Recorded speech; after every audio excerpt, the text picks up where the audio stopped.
friends, what is up and welcome back to my channel. As you can tell from the title, we're doing a wrap up. I say wrap up because I read like 3 books, but that's still technically the books that I read for this month. I didn't read a whole lot in September. I did a lot of traveling. I went to BookNet Fest. I barely read then. I actually still haven't finished the book that I was reading at the time. I have just been focusing on trying to get back to normal because you guys know I suffer from severe anxiety, traveling, meeting people, public speaking. I went to Universal with Harry Potter, not with Harry Potter, Universal Harry Potter. God, I wish I could go to Universal with Harry Potter. That would be so cool. Rode a bunch of roller coasters, flew twice. Actually, I was on multiple planes. It was just a lot. So the first 2 weeks of September, I barely read. It was a lot of just trying to readjust to like normal life and getting my anxiety down and trying to calm myself. So I didn't read a whole lot, but I did read 3 books and I wanted to talk to you about the books that I read. 2 of them I absolutely adore and 1 I did not like. I'm actually going to kind of talk about them in the order that I finished them. First one that I read is Well Met. I really enjoyed this book. I didn't think that I would love it as much as I did, but I have to say, one of my very favorite books of the year. It follows our main character, Emily, and she goes back to a small town, not back to, but moves in with her sister basically following a car accident that she is in because she wants to help her family out, wants to help them, her sister and her daughter. Well, her niece is trying to do this Renaissance fair and she needs an adult to volunteer. So she does go ahead and sign up with her. And that's what the book follows, is her just volunteering as a bar wench basically for this Renaissance fair. Now this is more of, I would say, an adult contemporary sort of bordering on romance. I really enjoyed it. Emily does meet a man named Simon who kind of runs the entirety of the Renaissance Fair and he's kind of a dick to her at the beginning of the book, and you kind of get to see him melt throughout the book and kind of become like who he's supposed to be. And there is a lot of, I would say, representation in this for people who were in past, I would say, emotionally abusive relationships. Emily had a significant other who she kind of put her entire life on hold for, and it was kind of understood between the two of them that once he got his good job, she would be able to go back to school to get her degree, and that never happens. He basically just shits on her and is like, you know what, whatever, I'm done. Like, I can't just be with somebody who only has like their bachelor's degree. He's basically the biggest prick ever, but that's what this story follows. So it's a lot of Emily finding herself and Simon finding herself and even her sister following the trauma from her car accident.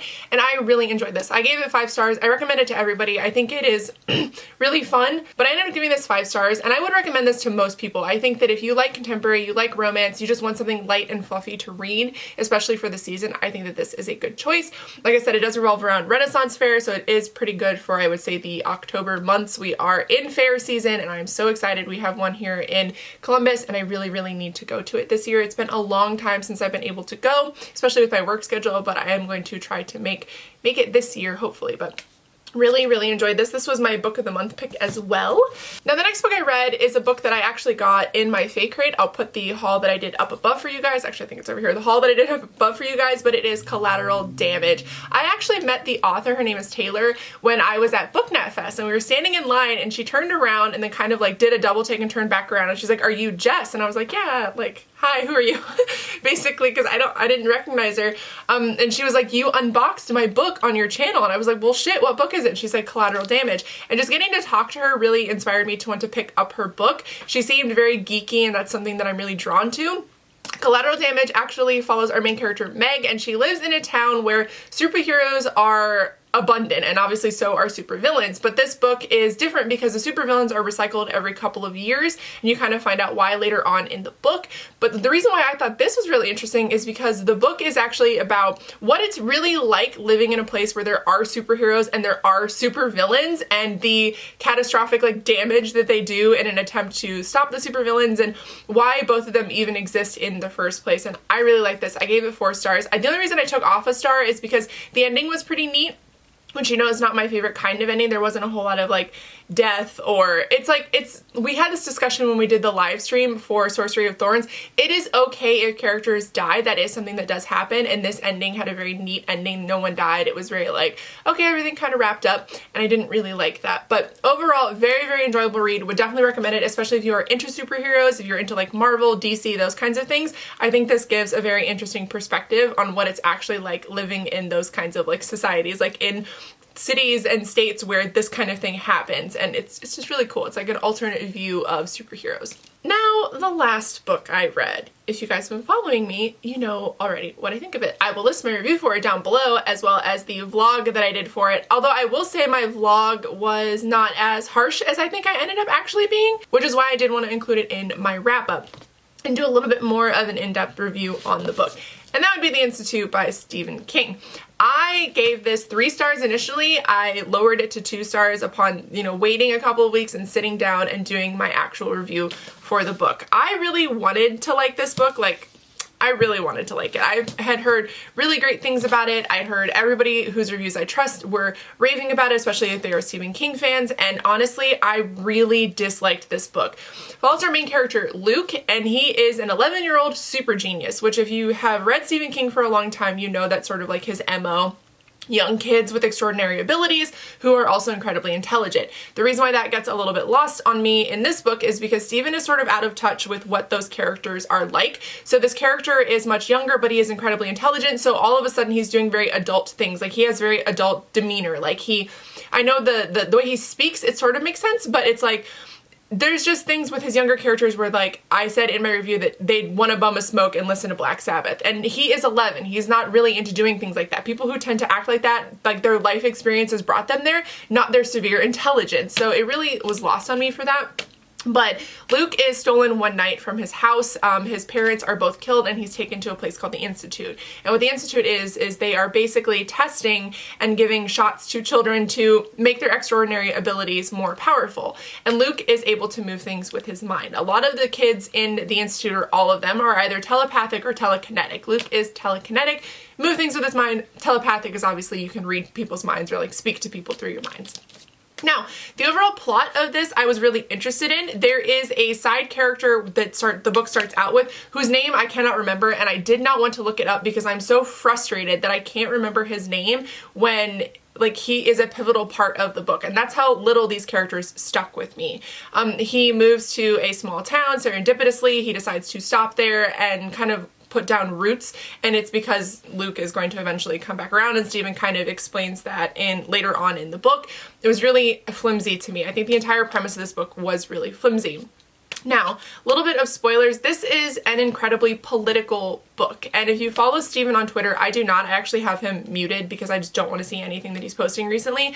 This entire plot of the book is very political. The kids who are stolen to go be in the Institute really mimics, I think, what's happening in America recently with a lot of Hispanic children who are taken from their parents, and they are in basically these concentration camps on the fringe places in the United States. That is something that's happening here, and I think that's really what Stephen was trying to convey through this book. And I feel like if you're not aware of those things happening, or you don't really care about US politics, you're gonna miss that, and that was a really big put off for me. And it was pretty apparent the second it started happening. I was like, okay, taken from their parents. Obviously in the US we don't kill the parents, or at least, I hope we're not. But you could really tell that is what he was trying to say with this book, and it was so fucking heavy-handed and so tacky. The ending of the book, basically the entire plot of the book, is that they are trying to prevent, these kids they're stealing are trying to prevent Trump and his cabinet from starting World War III. And that was incredibly heavy-handed. It's the very last chapter of the book. It kind of explains everything. So I wouldn't really consider it a spoiler because it doesn't really play into the story in that kind of way. You don't realize it until the last chapter, and honestly, you could skip the last chapter and that could be the ending of the book. Another thing that I didn't really like about this book is I don't care about any of the characters. I don't care about anything that is happening in this book. And I feel like it had the Stephen King feel, and the overall plot, if you ignore the political context of it, was semi-interesting. But like I said, it was so fucking heavy-handed and so boring to me. And I feel like he has become so lazy. I feel like the writing in this was good. It's obviously Stephen King. It's written really well. And you do get a good feel for, I think, what the characters are experiencing. Even though I didn't really care for them, I could kind of understand what was going on and really feeling for the struggles they were experiencing. But overall, it was just so fucking lazy and so tacky and so overdone, and I'm done with it. I don't know if I'm going to pick up another Stephen King book. I fucking pre-ordered this book and then was like, no, you're gonna cancel it because you're not gonna like it.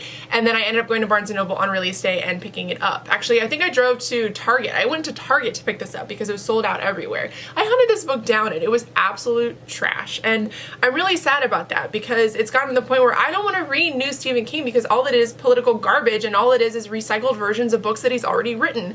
That kid, that Luke, is basically in Firestarter. Have you seen Firestarter? Carrie, like, it's young kids or young adults who have these extraordinary abilities, but I feel like his other characters in those earlier books were written so much better than this, and it was so original. It's like he regurgitated the same book again and then threw a political, you know, message onto it. It's just shit. Absolute shit. I don't know if I'm gonna keep this. I might actually get rid of it. I mean, I gave it 2 stars, so I definitely liked it more than Gwendy's Button Box and a lot more than Elevation, and even more, no, I would say less than the Outsider. I like The Outsider more. I'm just so tired of the direction that he's going in, and I just don't think that I'm gonna be reading any more of his newer stuff because frankly, I just haven't liked any of it. Alright guys, so that is everything that I read in the month of September. 2 I really, really enjoyed. We have a 5-star read, a 4-star read, and a 2-star read. Now, I read quite a bit. Looking at it, I mean, I did read a good amount, so I'm not necessarily disappointed in myself. I don't beat myself up if I don't read a whole lot, but I am happy that I read some great books that I can reread and that I can recommend to people, but I would not recommend The Institute. I think it is absolute garbage. But that is going to be it for this video. I'm not going to be doing a TBR this month. I have a lot of buddy reads planned. I'm going to be starting The Wicked by James Newman with a friend on Instagram, and I'm really excited to just read the spooky things for the month of October and then sprinkled in like a couple of like nicer, easier things for me to stomach because you guys know horror is pretty triggering to my OCD, but we're gonna see how I get along for the month. But I love you guys so much. Thank you so much for watching, and I will see you in my next video.